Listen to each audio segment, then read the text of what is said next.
And welcome back to American Agenda. I'm Heather Childers along with Bob Sellers. President Biden making some interesting remarks when addressing the 100th anniversary of the Tulsa massacre, saying not al-Qaeda, not ISIS, but instead white supremacy is the biggest threat to our nation. Listen.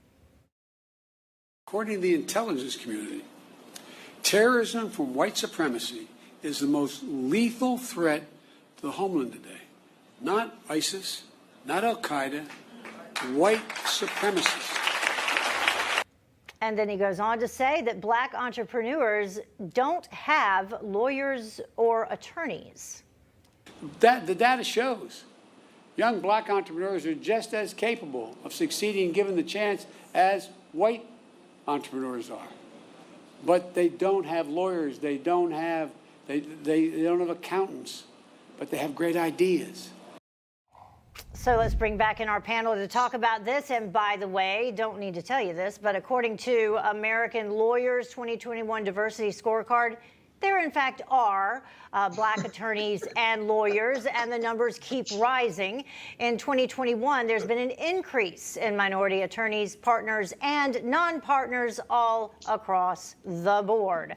So Derek, you're laughing. I'll go to you first. Just your response. Y'all saw my eyes big because I'm trying to understand what he was trying to imply. Mm-hmm. Was he saying that there weren't black lawyers and attorneys, or that black business owners don't have them?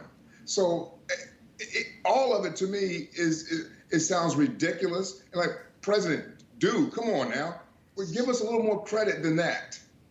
It's just black business owners. I have an attorney. I have an accountant. So to sit there and say that, black business owners don't have that, it's insulting. It's almost racist, Mr. President. Yeah, almost racist, or he's made some questionable remarks before along a similar vein. Go ahead, Derek. I'm like, man, come on, really? That's insulting. It's insulting for me to even hear him speak and say something like that. Jesse Jane, what did you think about it?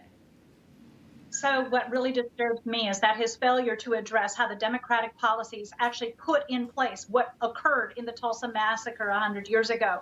Everyone knows what happened after the Civil War. It was Republicans that made sure that military rule took over the southern states until they accepted the 14th Amendment. The 14th Amendment provides equal protection under the law. But you know what those little Democrat states did? They made sure they imposed a poll tax so that the newly freed slaves could not afford to vote. They imposed literacy tests so that they could not read well enough to vote. They imposed the KKK upon them and terrorized communities. This is historically accurate. And the Democrats have never apologized for their racist past. And when you have a president of the United States going down there now trying to carry this banner of white extremism, what white extremism? Who started the white extremism? Who fought to free the slaves? Because you'll never hear him state the true facts. And this is the very man that said he was against desegregation of the schools because it would be a jungle out there. He didn't want to desegregate schools so that black children could ride on the buses with white children.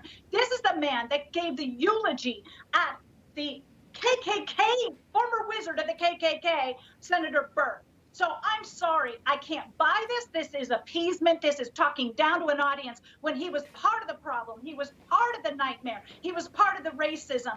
And now he wants to throw mud and try to look so innocent and so sweet. It's hogwash. Yeah, and on top of all of that, everything that Jesse Jane just said, you had the media giving him a pass, Ford.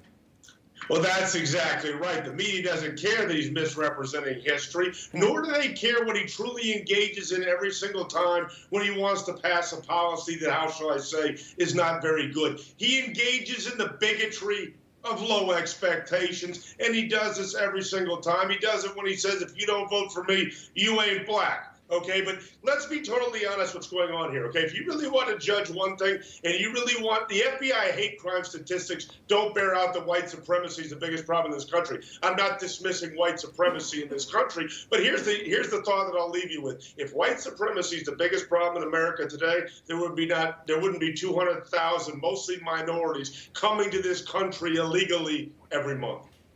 You know, Go ahead, Derek. Derek, go ahead. No, I was like, Ford, Ford. Thank you, Derek. That was it right there. I mean, to your point, Ford, if it was that bad, if white supremacy was running that rapid here in the country, I would be afraid to go outside. And as you said, we wouldn't have this border crisis right now with all these illegal immigrants, people of color, trying to get into this country right now. Yeah, and I wanted to ask you also, Derek, when he said yesterday, black entrepreneurs, but they don't have African-American lawyers or accountants. I don't know who your lawyers or accountants are, but did you hire them based on their race? No, I didn't hire based off race. I hired them off of who I knew, who recommended, and who I thought could get the job done, because this is about business. Exactly. You know, the hell with all the feelings of color and stuff. It's about business and who's going to protect me. And that I found a little patronizing, because it was suggesting that if you're a black businessman, an entrepreneur, or a businessman or woman, then you would naturally want to hire a black lawyer or a black accountant. Well, if they're the best, maybe you do, but it's not going to be based on that. No, Let's not forget that he said, Joe Biden said on the campaign trail that poor kids are just as smart as white kids. What in the heck did that even mean? I mean, It's the bigotry of low expectations. That's what they do over and over. You can't get an ID because you're a minority. It's always the bigotry of low expectations. And what those low expectations are, change to whatever nonsense they're pushing that day. Yeah, I like that phrase, the bigotry of low expectations. Where did that come from? Isn't that somebody's, if Ford knows all? Where's that from? I'm sure I hodgepodged it together among 3 different sources. Okay. Can't take full credit. Okay, yeah, we'll give you credit, Ford. Yes. All right, well, Jesse, Jane, Ford, and Derek, thank you very much for joining us. Hey, I'm Rob Finnerty. Thanks for watching. If you enjoyed this video, please join the conversation in the comments below. Don't forget to subscribe, too. Hit the bell icon to be alerted to breaking news. And remember, there's a whole lot more on Newsmax TV, America's fastest growing cable news network. Newsmax TV, we're real news for real people.